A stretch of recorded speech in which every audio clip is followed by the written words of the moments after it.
በስመ አብ ወወልድ ወመንፈስ ቅዱስ አሐዱ አምላክ ዘላለም ሥላሴ ሰላም እግዚአብሔር ምስ ኩላትኩም ይኹን ፍትዋት ስድራ ቤት ኣነስ ኣብ ስደት እየ ዘለኹ ግን ዓዲ ከይደ ይመስለኒ እሞ ትምህርቲ ቤት ንኣቲ ፈተና ክንፍተን ንዘጋጀይ ኩላኻትኩም ማዕተብኩም ኣምሊእኩም ፍሒስኩም ሃረክቡን ይብለና እቲ መምህር ኩሎም ቀዲሞምኒ ኣረኪቦም ኣነ ኸዓስ የኣብየኒ ምፍሓስ እንዳተበተነ የኣብየኒ ግን ቀልጢፈ ኸዓስ ይብለኒ በይንኺ ተሪፍኪ እንዳበለሲ መወዳእቱ መስቀለ ቅሬስ ይህቦሞ ንስኺ ድሓር ኢኺ ሂብክኒ ኢሉ ንኹሎም ግን እንጀራ ዘይብሉስ ፀብሒ ይዕድሎም ድሓር ቀሬ ዘይተዓደልኩ ተሲኤ ቤት ትምህርቲ ትብልዮ ዘለኺ ቤት ትምህርቲ ንፈተና ኣቲና ክንፍተን ትብልዮ ዘለኺ ፈተና እዩ ናምንታይ ፈተና ናይ ሃይማኖት ፈተና ማለት እዩ ወይም ናይ እምነት ፈተና እና ኩልኻትኩም ማዕተብኩም ኣምሊእኩም ሃቡኒ ዝብለኪ ዘሎ ማዕተብ ማለት ቃል እዩ ማዕተብ ማለት ሃይማኖት እያ ማዕተብ ማለት እምነት እዩ ማዕተብ ማለት ሓደራ እዩ ስለዚ እቲ መምህር ከዓ ጎይታ ዓለም ሎቱ ስብሐት ኣምላኽና ኢየሱስ ክርስቶስ መድሃኒ ዓለም እዩ ማለት እዩ እቲ ዝሃብኩኹም መኽሊት እቲ ዝሃብኩኹም ሃይማኖት እቲ ዝሃብኩኹም ፀጋ ብሓፈሻ እቲ መክሊት ከምቲ ኣብ ወንጌለ ማቴዎስ ምዕራፍ 25 ወይ ከዓ ሉቃስ 19 ካብ ፍቕዲ 11 ንረኽቦ ከምኡ እውን ኣብ ማቴዎስ ምዕራፍ 25 ካብ ፍቕዲ 14 ንረኽቦ ምሰላ ወሃባይ መክሊት ማለት እዩ ንገሊኡ 5 ንገሊኡ 2 ንገሊኡ 1 ገንዘብ ሃቦም ዝብሎ ማለት እዩ እሞ ብሰፊሑ ኣንብብዮ ናብኡ ከኣቲ ኣይኮንኩን ግን እንታይ ክብል ደልየ እግዚአብሔር ኣምላክ ንኹላትና ዝሃበና መክሊት ኣሎ ክንትርፈሉ ኣትሪፍና ከዓ መንግስተ ሰማያት ክንኣትወሉ ማለት እዩ ንገሊኡ ናይ ገንዘብ ፀጋ ኣለዎ ንገሊኡ ናይ ጉልበት ፀጋ ኣለዎ ዝተፈላለዩ መክሊት ኣለና ብሓፈሻ ማለት እዩ ስለዚ እቲ እግዚአብሔር ኣምላክ ዝሃበና መክሊት ከምዘይ ተጠቀምኩሉ ወይ ትጥቀምሉ ከምዘይ የለኺ መክሊት ወይ ከዓ እግዚአብሔር ኣምላክ ዝሃበኪ ህያብ ኣቢልኪ ክትምጽውትሉ ናይ ገንዘብ ፀጋ እንድሕር ሃሊኪ ናይ ጉልበት እንድሕር ሃሊኪ ከዓ ክትጎይ ናይ በረኸት ስራሕ ክትሰርሒ ናይ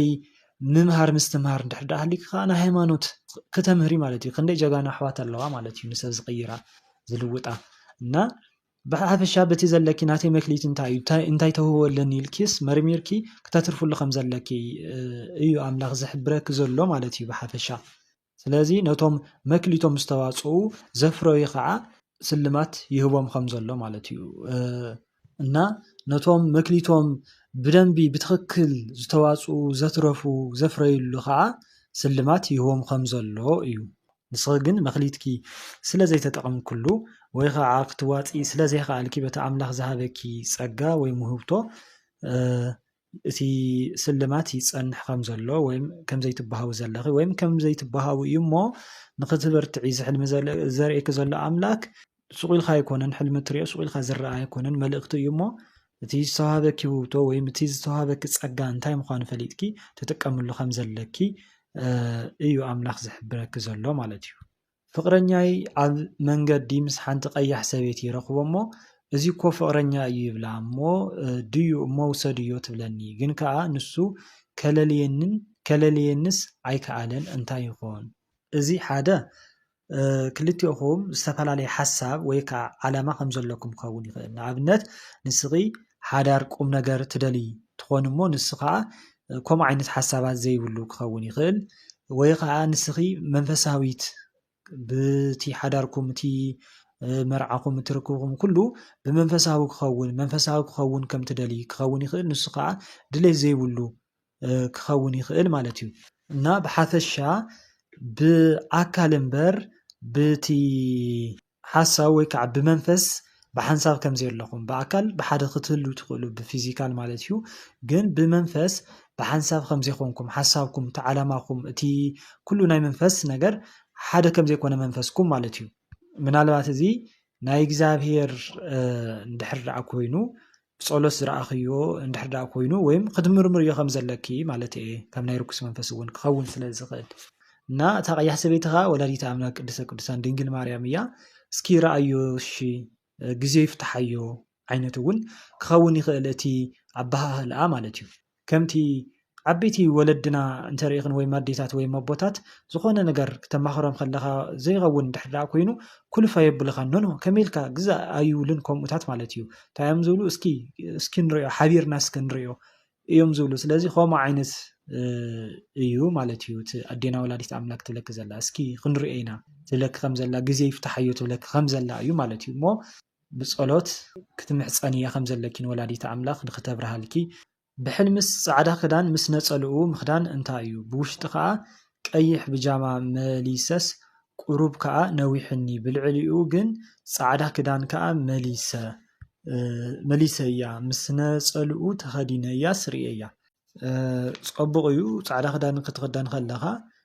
ቀዳማይ ንጽህና እዩ ጸጋ ኣምላኽ እዩ ጽቡቕ እዩ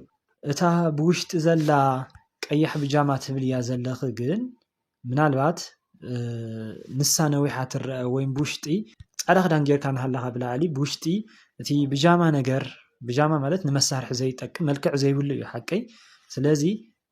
ትርአ እንድሕር ደኣ ኮይና ንሱ ነዊሑ ዝርአ እንድሕር ደኣ ኮይኑ ካልእ ፍታሕ እውን ክህልዎ ይኽእል ማለት እዩ ንኣብነት እየ ዝብል ዘለኹ ቀዳማይ እቲ ደጋዊ ሂወትኪ ጽቡቕ ከም ዘሎ እቲ ሰብ ዝርኦ ማለት እዩ ጻዕዳ ተኸዲንኪ ጽቡቕ ሰብ ይርኤኪ መንፈሳዊት ይብለኪ ይኸውን ዘማሪት ይብለኪ ይኸውን ኮታስ እዚኣኩ ናይ እግዚኣብሔር ሰብ እያ ይብለኪ ይኸውን ማለት እዩ እቲ ናይ ውሽጢ መንነትኪ እቲ ብጃማ ግን ከምኡ ከም ዘይኮነ ብልቢ ምስ ኣምላኽ ከም ዘይትራኸቢ ሓቃዊ ዝኾንኪ መንፈሳዊት ከም ዘይኮንኪ እቲ መንፈሳውነትኪ እቲ ትገብርዮ ኩሉ ነገር ኣብ ሓቂ ዝረገጸ ወይ ዝተደረኸ ከም ዘይኮነ ክኸውን ይኽእል ማለት እዩ ኣይ ኖ ከምዚ ዓይነት ሰብ ኣይኮንኩን ትብል እንተኾንክ ከዓ ኣብቲ ልዕሊ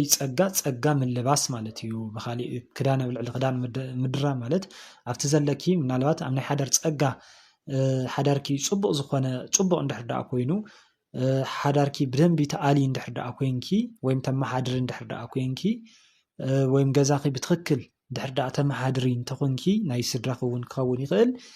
ኣብቲ ዘለኪ ጸጋታት ብሓፈሻ ማለት እዩ ጸጋ ይውስኸኺ ከም ዘሎ ጸጋ ኣምላኽ ጸጋ መንፈስ ቅዱስ ይድረበኪ ከም ዘሎ እውን ክኸውን ይኽእል ማለት እዩ ሱፍ ተኸዲነ ናብ መርከብ ደይበ ናብ ኤርትራ እንዳኸድኩ እታ መርከብ ሓመረኖ ዝኾነት ወላዲት ኣምላኽ ቅድሰ ቅዱሳን ድንግል ማርያም እያ ካብቲ ናይ መከራ ካብ መከራ ተሳግረና ማለት እዩ ካልእ መርከብ ካብ ሓደጋ ተሳግረና ቤተክርስትያን እውን ክትኸውን ትኽእል ማለት እዩ እሞ ካልእ ከዓ ጉዕዞ ሓሳብ ተሃሊካ መርከብ ተሳፊርካ ክትኸይድ ከለኻ ዶብ ከም ትሰግር ወይም ባሕሪ ከም ትሰግር ዓዲ ከም ትቕይር ወይም ከም ትልውጥ እዩ ማለት እዩ በቲ ንሓፈሻ ዝብሎ ዘለኹ በቲ ናትኪ ወይም በቲ ናትካ ክንኸይድ ከለና ከዓ እቲ ሱፍ ጸጋ እዩ ምንም ናብ መርከብ ደይብካ ናብ ኤርትራ ምኻድ ግን እቲ ትምኒትካ እዩ ዝኸውን ማለት እዩ ኤርትራዊ እንድሕር ደኣ ኮንካ ዓድና መኣዝያ ሰላም ትኸውን መኣዚና ናብ ዓድና ናብ መረበትና ክንምለስ ናበልካ ትሓስብ ንኣምላኽ ብጸሎት ትሓትት ትጭነቕ ትሓዝን እንተኮንካ ናይ ኤርትራ ሰላም ከም ትርኢ እዩ ኢትዮጵያዊ እንድሕር ደኣ ኮንካ ከዓ መኣዝዩ ህዝብ ሓበሻ ሓደ ክኸውን እናበልካ ትሓዝን ወይ ከዓ መኣዝዮም እቶም ኤርትራውያን ኣሕዋትና ናብ መረበቶም ዝምለሱ እናበልካ ጸሎት ትገብር ብውሽጥኻ ትጭነቕ ትሓዝን እንድሕር ደኣ ኮንካ ሰላም ከም ዝኸውን እግዚአብሔር ኣምላኽ ነቲ ጸሎትካ ነቲ ትምኒትካ ከም ዝሰምዓካ እና ብኣካል እውን ከይድካ ከም ትሪኣ ኤርትራ ማለት እዩ እቲ ሰናይ ዝኾነ ትምኒትካስ ከም ዝፍጸም እዩ ሓደ እዚ መሓዞ ተኻልእ ከዓ ስቑኢሉ ሓሳባት ጥራይ እንተኮይኑ ናይ ቀትሪ ሓሳባት ስቑኢልካ ከምዚ ናይ ስጋዊ ትምኒት እንድሕር ደኣ ኮይኑ ኤርትራ ከይድና ክንዝናነ ምናምን ዝብል ናብ ባፅእ ከይድና ከምዚ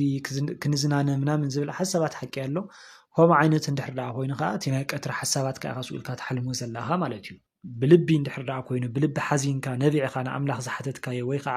ብልብኻ ዝሓዘንካሉ ድሕር ደኣ ኮይኑ ከዓ እቲ ትምኒትካ ወይም እቲ ሓዘንካ ናብ ሓጎስ ከም ዝቕየር እዩ ኣምላኽ ዝሕብረካ ዘለዎ ማለት እዩ መኪና ምግናሕኸ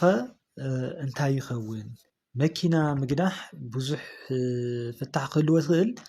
ቀዳማይ መኪና ክትዝውር ከለኻ ሂወትካ ምምራሕ እዩ ማለት እዩ በዓልካ እንተኾንካ እቲ ሽፈር ወይም እቲ ኣውቲስታ ሂወትካ ምምራሕ ወይም ኣስተኻኺልካ ሂወትካ ምምራሕ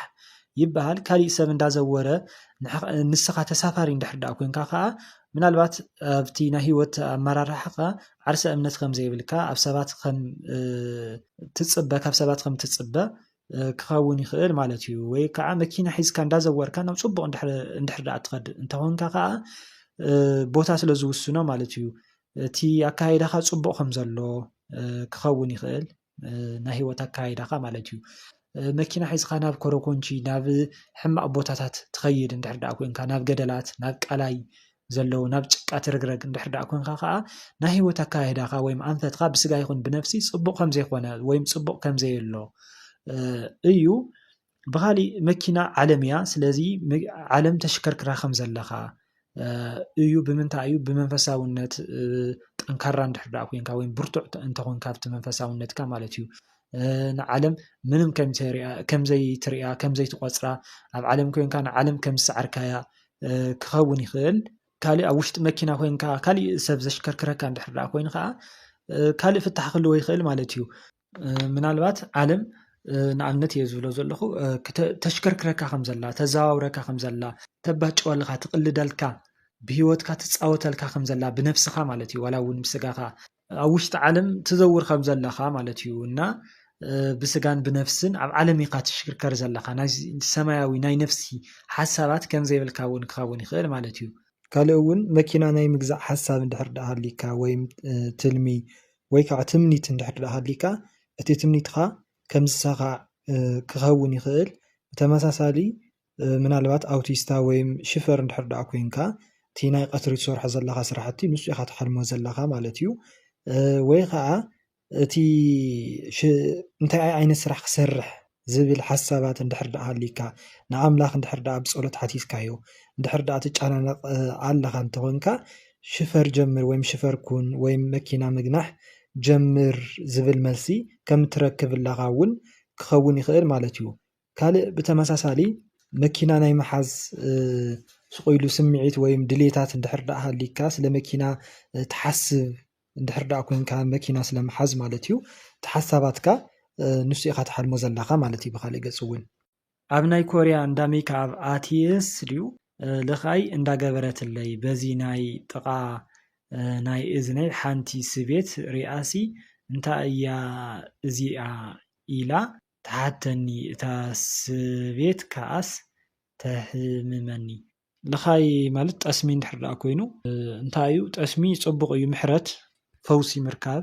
ፀጋ ኣምላኽ ምቕባእ ቅባእ ቅዱስ እዩ ሓደ ማለት እዩ ካሊእ ልኻይ ምግባር ሕማም እውን እዩ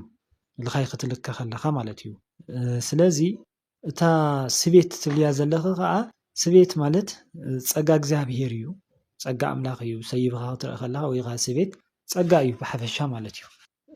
ናብታ ስቤት ዘላ ወይም ናብ ርእስኺ እናገበረትልኪ ንስኺ ከዓ ተሓሚ እንድሕር ደኣ ኮንኪ ፅቡቕ ኣይኮነን ማለት እዩ እሞ ፀሎት ክትገብሪ ከም ዘለኪ ምናልባት ትፈልጥያ እንድሕር ኮንኪ ከዓ ክትጥንቀቂ ከም ዘለኪ እዩ